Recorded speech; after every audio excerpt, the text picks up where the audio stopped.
Roger Kittredge, our incoming board chair, couldn't be with us today, and so I'm going to pinch hit for him. It's my pleasure, and Kip, I want to bring you up here in 1 second here, but come on up. My pleasure to acknowledge the work of our outgoing chair, Kip Blewett. I will tell you, being chair of this organization requires a lot of time, a lot of patience.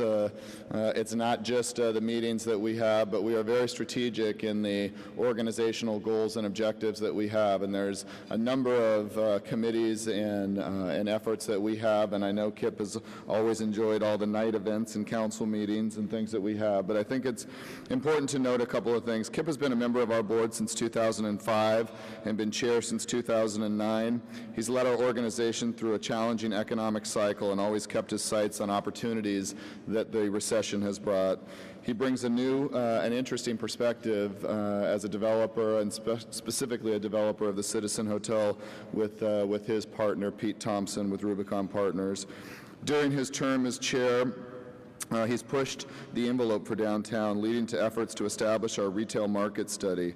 He's been at the forefront of key issues facing downtown and has really pushed our advocacy role at the Downtown Partnership. He's also had the vision to look at opportunities to engage outside sources to help us, knowing that it's not just internal discussion, but when we went to the UC Davis Graduate School of Management to get an outside perspective on some of our identified priorities. He's been a visionary leader, a partner, and a friend, and I do want to acknowledge his role as chair of the Downtown Partnership.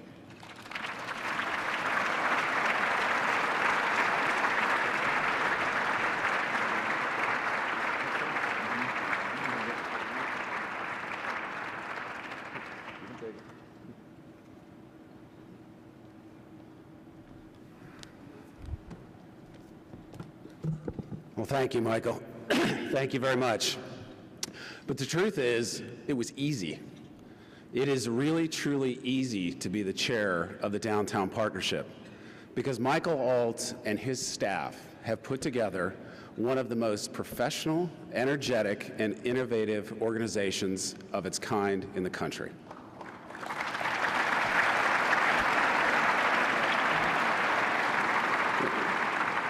And that actually sounds like some sort of throwaway line, but it is one of the most recognized business improvement districts in the country. And you can see that Michael is somewhat burdened by that litany of programs that he goes through. But people from across the country come here to study Michael Alt, like a rare zoo animal, his people, his programs, and his results.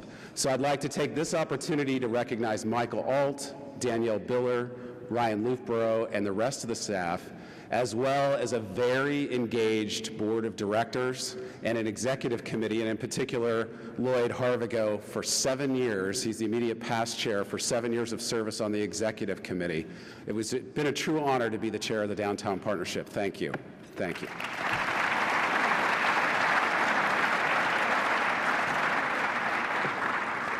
I mentioned innovation, and 4 years ago at this event, the Downtown Partnership unveiled a new capstone award called the VIBE Award. And it was to recognize those innovators, those programs and people who have shown the way to getting things done downtown. Now, the VIBE, I always have to look at exactly what the VIBE stands for, because frankly, it's not a word that I use, but it's the visionary icons in business excellence who have made a difference downtown.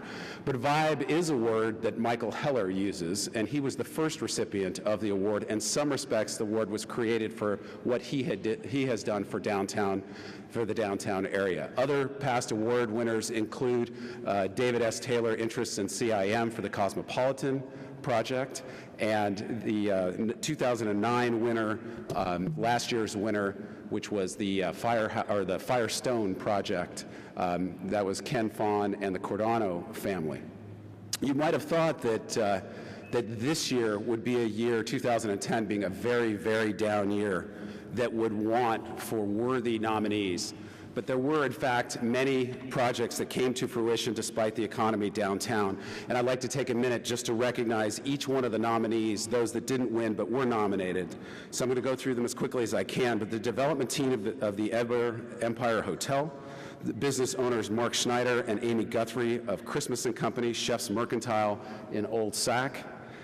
We've got Simon and Henry DeVere White of DeVere's Irish Pub, Robin Alyssa Turner of Sacktown Magazine, David Watts Barton of Sacramento Press, and Alejandro Reyes of Sac TweetUp and SacMarketingLabs.com. It was a very tough year. I think we should give them all a round of applause.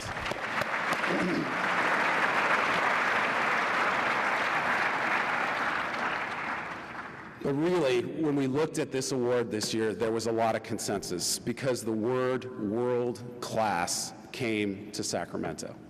World-class amenity. What exactly does that mean? There's one project that stood out that really touches all four corners of our region and was sort of the clear consensus winner of the VIBE Award this year. Early on, the Downtown Partnership recognized the catalytic nature of this particular project and advocated through SHRA for the use of $10 million of the downtown tax increment. An excellent example of a public-private partnership using what it now appears to be, I was going to say scarce, but now endangered redevelopment funds. So this project is an excellent example of how those funds can be used well. It is also a model for urban design, blending old and new, and is an exciting program that touches all demographics. It is, ladies and gentlemen, join me in welcoming Lyle Jones to accept on behalf of the Crocker Board, the Crocker, new Crocker, the next big thing in Sacramento.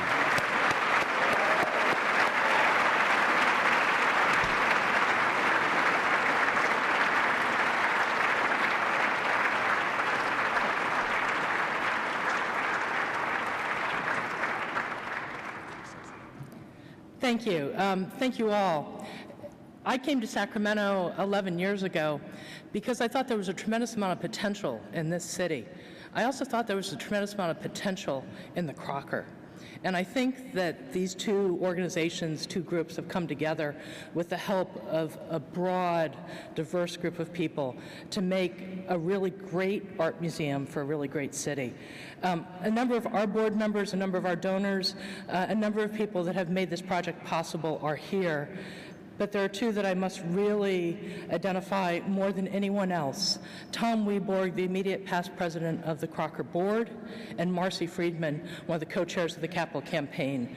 They truly are the ones that deserve this award. Thank you.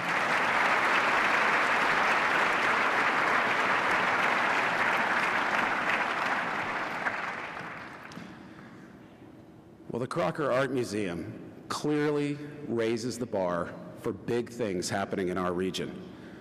It also speaks to the special proposition of the downtown core. What types of assets belong in the core? This is clearly a regional asset that does not belong in Roseville or Rockland, El Dorado Hills, or even Natomas. It speaks to the special proposition of the downtown core and the future of Sacramento. Our key